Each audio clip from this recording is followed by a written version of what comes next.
Hey everyone, so I've got my shower stool here. The seller did send this to me so I could go ahead and show you everything that comes with. We're going to put together and then go over the features. It doesn't have too many parts here at all. It should only take about 5 minutes to do. So let's go ahead and put together and then go over all the features. And these are labeled 1 and 2.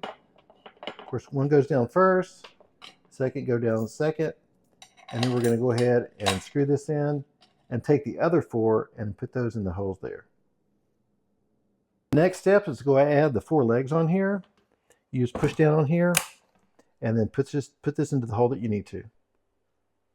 So the last step is just to equip this shower hose holder on here. It only takes 5 minutes to put together. I love that it has 6 different settings here. So you can adjust this anywhere from right around 15 to 20 inches. The bottom side, these are all anti-slip. They're just nice and rubber. And the top, the seat, is actually swivels 360 degrees. That way it's really easy to move around.